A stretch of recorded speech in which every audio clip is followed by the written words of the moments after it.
Shalom. Hari ini 13 Oktober. Kita akan baca dari 575 dan 612. Dalam nama Bapa dan Putra dan Roh Kudus. Amin. 575. Hari Natal. Misa tengah malam. Dalam misa kudus, sekali lagi aku melihat bayi Yesus yang mungil. Luar biasa eloknya. Wajahnya berseri-seri sambil mengulurkan tangannya yang mungil kepadaku. Sesudah komuni kudus, aku mendengar suara. Aku selalu berada di dalam hatimu. Bukan hanya ketika engkau menerima aku dalam komuni kudus, tetapi selalu. Aku menjalani hari-hari pesta ini dalam sukacita yang besar. 612. Sekali waktu, aku sungguh ragu-ragu. Apakah yang telah terjadi padaku sungguh-sungguh melukai hati Tuhan Yesus atau tidak? Karena tidak dapat memecahkan keraguan-raguan ini, aku memutuskan untuk tidak menyambut komuni sebelum pergi kepada pengakuan dosa, walaupun aku langsung menyesalinya. Sebab sudah menjadi kebiasaanku untuk minta ampun sesudah melakukan pelanggaran yang paling ringan sekalipun. Selama hari-hari itu, ketika aku tidak menerima komuni kudus, aku tidak merasakan kehadiran Allah. Ini mengakibatkan rasa sakit yang tak terperikan dalam diriku, tetapi aku menanggungnya sebagai hukuman untuk dosaku. Tetapi pada saat pengakuan dosa, aku dipersalahkan karena tidak pergi menyambut komuni kudus. Sebab apa yang terjadi padaku bukanlah suatu halangan untuk menyambut komuni kudus. Sesudah pengakuan dosa, aku menyambut komuni kudus dan tiba-tiba aku melihat Tuhan Yesus yang berkata kepadaku, "Putriku, ketahuilah bahwa karena tidak menyatukan diri denganku dalam komuni kudus, engkau telah menyebabkan aku berduka. Dan duka citaku karena hal ini lebih besar daripada duka citaku karena pelanggaranmu yang kecil itu." Hari Natal ya, ini ceritanya waktu Natal. Dan Suster Faustina hadir di misa tengah malam. Di situ dia melihat bayi Yesus yang mungil. Dan sesudah komuni, Suster Faustina mendengar Yesus berkata, "Aku selalu berada di dalam hatimu. Bukan hanya ketika engkau menerimaku dalam komuni kudus, tetapi selalu." Ini satu konfirmasi dari Tuhan Yesus. Memang berbicara kepada Suster Faustina, tapi hal ini juga bisa berlaku buat kita semua. Kalau kita sambut Yesus, Yesus bertahta dalam hati kita dan nyaman, dia akan selalu ada bersama dengan kita. Tapi kalau dalam hatinya isinya adalah dendam, marah, banyak rongsokan, banyak yang harusnya dibuang tapi sama kita nggak dibuang, ya gimana bisa betah? Pada selanjutnya terjadi sesuatu pada Suster Faustina ya di 612. Sekali waktu dia bilang dia ragu-ragu, dia boleh nyambut komuni atau enggak karena dia merasa dia melakukan satu pelanggaran. Dia katakan biasanya kalau dia melakukan pelanggaran dia langsung ngaku dosa. Tapi waktu itu karena belum ngaku dosa jadi dia ragu, dia boleh terima komuni atau enggak gitu ya. Nah karena keraguan-raguan itu akhirnya dia memutuskan dia enggak terima komuni. Karena dia bilang kalau dia terima komuni takutnya dia melukai hati Yesus karena dia melakukan satu pelanggaran, satu kesalahan ya. Jadi dalam tanda kutip menurut saya tujuannya baik karena dia takut melukai Yesus, takut Yesus masuk ke dalam dirinya dia enggak layak, jadi dia pikir dia mau ngaku dosa dulu baru terima komuni. Tapi akibatnya karena dia nggak terima komuni maka dia nggak merasakan Tuhan hadir. Dia nggak merasakan kehadiran Allah. Dan menimbulkan rasa sakit. Tapi Suster Faustina masih tanggung juga. Ya oke lah. Kalau saya harus merasa sakit juga pantas karena saya mengecewakan Tuhan. Karena saya sudah melakukan pelanggaran. Ya, ini hukuman untuk dosaku, katanya seperti itu ya. Itu jalan pikirannya dia sendiri. Ya, mungkin dalam arti juga mau menghukum dirinya sendiri ya. Karena saya salah, saya berdosa, saya nggak terima komuni, saya merasa tidak ada kehadiran Tuhan, saya merasa sakit yang tidak terperi, ya udah, itu saya terima karena dosa saya. Ya. Tapi setelah dia menerima sakramen tobat, jadi akhirnya dia pergilah ke pengakuan dosa, dia mungkin cerita sama si Romo, dan setelah menerima sakramen tobat, ternyata dosanya itu tidak menghalangi Suster Faustina untuk terima komuni kudus. Kalau kita tahu kan, kalau berdosa berat nggak boleh terima komuni ya. Kalau teman saya, ada orang Polandia, dia justru kebiasaannya kalau mau ikutin perayaan Ekaristi, dia selalu menerima komuni dulu. Selalu menerima sakramen tobat dulu. Jadi kalau dia belum menerima sakramen tobat, kayaknya dia nggak layak. Itu satu kebiasaan, satu pendidikan yang ada di Polandia. Kalau sekarang saya nggak tahu, tapi teman saya itu ya umur lebih muda jauh dari saya malahan ya. Tapi itulah kebiasaannya dia. Nah, dalam hal ini Yesus katakan, ketahuilah bahwa tidak menyatukan diri denganku dalam komuni kudus, engkau telah menyebabkan aku berduka. Jadi kalau kita enggak terima komuni kudus, bukan kitanya yang merasa kehilangan Tuhan, tapi justru di sini Yesus katakan telah menyebabkan aku berduka. Tuhan rindu bersatu dengan kita. Yesus rindu ada di dalam diri kita, bertahta dalam diri kita, meraja dalam diri kita. Tapi kita nggak mau. Itu mendukakan Yesus. Jadi kalau Bapak Ibu ada satu dorongan untuk pergi ke perayaan Ekaristi, untuk menerima komuni kudus, itu adalah satu kerinduan dari Tuhan untuk bersatu dengan kita. Jadi sambut tubuh Kristus. Jangan mendukakan Yesus. Dan dikatakan lagi, duka citaku lebih besar gara-gara kamu gak nyambut komuni kudus daripada pelanggaran yang kecil yang kamu buat. Kalau kita melakukan kesalahan, melakukan dosa, pasti juga mendatangkan duka cita pada Tuhan. Tuhan sedih karena kok kesayangannya, rasul kerahimannya, anaknya, muridnya kok berdosa lagi. Itu mendukakan Yesus. Tapi di sini dikatakan, engkau nggak nyambut komuni kudus, duka citaku lebih besar daripada pelanggaran yang kamu buat. Ya. Di sini kita mendapatkan satu masukan bahwa memang Tuhan rindu bersatu dengan kita manusia. Cuma seringnya manusia itu sok tahu dengan pikirannya sendiri, dengan caranya dia menghukum dirinya sendiri.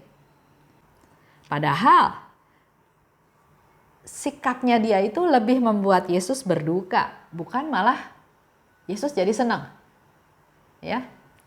Contoh, misalnya dalam hidup suami istri, cerita lagi. Namanya hidup ya. Ternyata dalam bekerja, dalam berusaha, dalam mencari uang, istrinya dapat lebih besar daripada si suami. Si suami itu selalu kerjanya setengah jalan. Nanti dipecat, nanti kerja buruh kasar, kerja yang mata pencahariannya nggak tetap. Sedangkan istrinya mendapat penghasilan yang lebih baik. Bukannya bersyukur sama Tuhan, tapi si suami ini malah uring-uringan. Dia nggak bisa memberikan nafkah kepada keluarganya dengan lebih baik dari istrinya, dia malah jadi uring-uringan. Bahkan dia malahan jadi ambil jalan pintas. Udah, saya judi aja. Kalau saya judi dengan uang yang ada, syukur-syukur saya bisa dapat lebih banyak. Jadi di sini yang diutamakan oleh si suami adalah gengsi. Saya nggak boleh kalah sama istri saya. Masa saya kalah sama istri saya? Jadi dari awalnya dia punya tujuan baik untuk bertanggung jawab terhadap keluarga, tapi dia nggak bisa manage dirinya sendiri pada waktu dia melihat kenyataan si istri dapat uang lebih banyak. Dia judi, ya siapa yang bisa kaya dari judi ya? Semua juga jadinya habis-habisan. Semakin habis, semakin dia nggak punya muka untuk ketemu istrinya. Dia berpikir ada dia, nggak ada dia, pasti istrinya juga nggak peduli sama dia. Akhirnya dia nggak pulang. Saking malunya dia nggak pulang. Sementara istrinya cari, suaminya kemana ini ya, kok nggak pulang-pulang. Walaupun dia tahu suaminya stres, suaminya suka minum-minum, suaminya suka judi, tapi biar bagaimanapun itu kan suami saya katanya ya. Jadi dia cari, sampai akhirnya ketemu sama temennya, dan memang akhirnya si suami itu betul-betul hidupnya sangat menderita, bukan sangat menderita saja ya, tapi sangat tidak menghargai hidupnya dia. Ketemu akhirnya diajak pulang ke rumah. Ya mula-mula nggak mau, malu, dia malu sama anaknya, malu sama tetangganya ya. Tapi ada satu satu sikap dari istrinya yang membuat dia akhirnya sadar bahwa selama ini dia tuh salah. Dia takut dianggap remeh sama istrinya, dia takut nggak dihargai sama istrinya. Ternyata semua jalan pikiran dia tuh salah. Karena tetap biar bagaimanapun kondisi dia, istrinya dia tetap sayang sama dia, tetap menghormati dia, tetap mencari dia. Karena buat si istri, biar bagaimanapun keluarga yang utuh ya keluarga, ada suami, ada istri, ada anak-anak. Itu yang dipikirkan oleh si istri, ya. Selanjutnya, dengan tahu keadaan, dengan adanya fakta seperti itu, jadi melalui suatu proses dalam kehidupan, suami ini akhirnya bisa punya satu pemikiran yang terbuka. Jadi bukan apa yang saya pikir. Saya pikir istri saya nanti hina saya pikir nanti tetangga hina saya pikir. Jadi jangan hanya apa yang saya pikir. Begitu pula dengan ceritanya tadi Suster Faustina. Dia pikir saya berdosa, saya nggak pantas terima komuni. Ya udah saya nggak terima komuni, saya nggak merasakan Tuhan, saya menderita. Ya udah itu juga saya terima karena menanggung kesalahan saya ya. Tapi di sini hari ini kita tahu, bukan itu yang jadi fokus buat Tuhan Yesus. Tuhan tetap mau bersatu dengan kita. Dan kalau kita nggak terima Tuhan, itu lebih jauh mendukakan. Begitu pula dengan tadi, hubungan suami istri tadi. Dengan sikapnya si suami yang seperti itu lebih mendukakan si istrinya. Tapi dengan dia, akhirnya suaminya bisa kembali ke rumah, bisa masuk ke dalam keluarganya, dia katakan, urusan cari uang, urusan nafkah, yang penting kita asal bisa hidup sehari lepas sehari udah cukup. Jadi nggak usah pikirin yang lain. Yang penting kita utuh sebagai keluarga. Jadi buat Bapak Ibu jangan hanya berpikir dari pikiran sendiri, karena belum tentu itu betul. Serahkan semuanya pada Tuhan. Ya. Mengandalkan Tuhan.